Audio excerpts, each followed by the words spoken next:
Hi guys, episode number 8 ng ating micro business vlog. So, konting update lang po tayo sa mga ganap natin ngayon, ano? So, dito ako ngayon sa bahay, nakatambay. Anong araw ngayon? Lunes. So, paano 'yon? Nangyari, no? May branch na rin po tayo sa ngayon. So, paano ang kwento? Umattend ako ng isang operations management seminar at doon ko mas napagtibay yung aking operations manual, no? Yung operations manual o yung standard operating procedures, yun po ay yung guide, no? O doon po nakasulat, no? Doon po lahat ng detalye tungkol sa ating negosyo, kung paano patakbuhin yung ating negosyo. So, napakalaking tulong nung seminar na aking na-attendan. Although may alam na rin po ako noon sa paggawa ng manual, pero mas napagtibay niya yung aking kaalaman at mas napabuti, no? Bale, ayun, meron akong manual ng negosyo kung kaya't naiiwan ko ito sa aking mga tao. Pero hindi po yun sapat, no? Pasalamat din po tayo at nagawan po natin ng controls, no? Yung controls po natin, yung paano natin ma-check yung ating mga tao, ma-check yung inflows sa negosyo, yung pagpasok ng pera. So, meron po tayong audit ng inventory at saka audit ng cash. At saka nilagyan natin ng controls kasi nga napakahirap ng pricing sa ukay-ukay business, unlike sa ibang negosyo na naka-fix yung price. Sa ukay-ukay po, nagva-vary yung price depende sa itsura at ng items, depende sa rami ng binibili. So, ginawan po natin siya ng paraan para from time to time hindi na tayo tatawagan ng ating tao para mag-confirm magkano ang ibibigay na discounts. Ganon.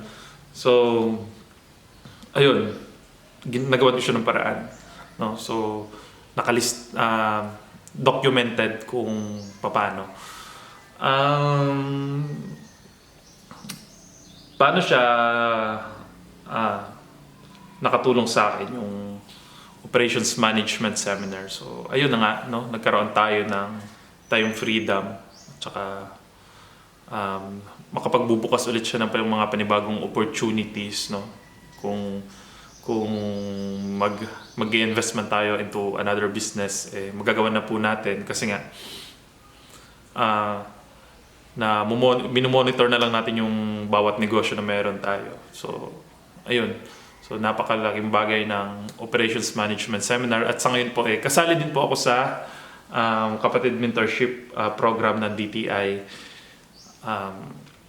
Although natouch ko na po yung ibang mga tinuturo doon, pero napaka-importante pa rin kasi nga parang pag sumali ka dito, mas lalo kang napupush, no? Napupush mo yung sarili mo na mag-aral ulit, na i-apply sa negosyo yung mga natutunan. Pero currently po, nagbabasa-basa rin po tayo ng mga business books. Ito po yung mga books na provided din ng na suggested ng Go Negosyo. Actually, parang yung mga founders ata yung yung author ng book na nabili ko. And pwede siya i-apply kahit sa micro business. So, isa lang naman ang gusto natin, no? Mapalaki yung ating negosyo. Pero, yun na nga, paano tayo makaalis sa pagiging micro, applyan po natin ang mga business skills, no? At saka yung mga theories na nasa book, pilitin natin i-apply para kung sa ganun ma-manage natin ng maayos. At isa pa, syempre para makaalis na tayo sa pagiging micro. Sino ba naman gusto na tumagal tayo sa micro? Maliban na lang kung sapat na talaga yung kinikita mo dyan, kontento ka na. Pero katulad nga ng sinasabi ng iba, pag negosyante ka, wala kang pagkakontento, no? Lagi kang naghahanap ng problema. So, gusto rin nating maging makaapak sa pagiging small, no?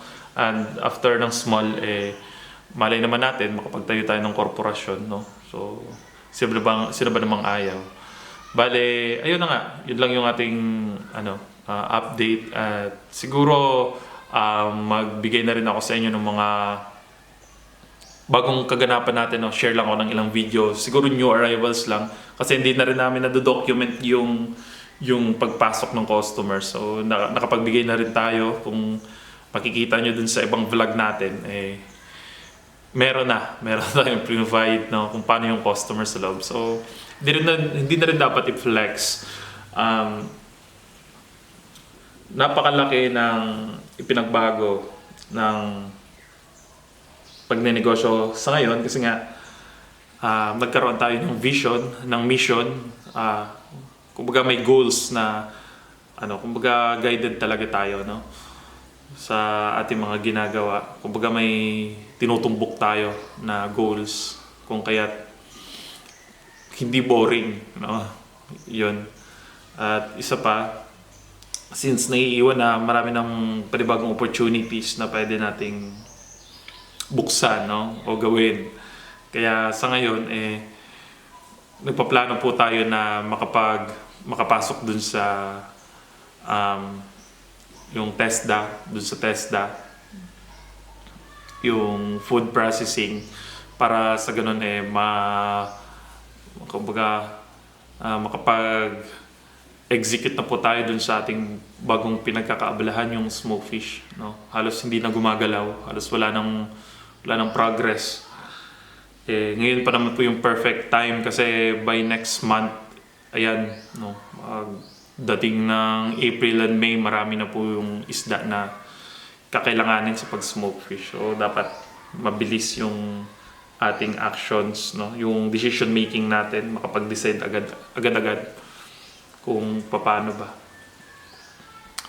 Pero ayun na nga, no, binabalanse pa rin natin yung mga bagay-bagay kasi ang goal po talaga ng ukay-ukay na ito makapag-branch pa sa capital dito sa Romblon specifically, para doon na po magtatapos yung ukay-ukay journey. Kumbaga yun na po yung hangganan niya. Pag nakapaglagay tayo doon, tapos na, bale magmo-monitor, magmo-manage na lang tayo, tapos boring na ulit. Kaya ano gagawin? Mag-invest ulit sa panibago. Yung pag-investa natin na panibago, yung may potential na maging small size business. Ayan. So I am hoping na magawa natin yun agad-agad. Bali, dito lang ang ating episode number 8. Thank you, everyone.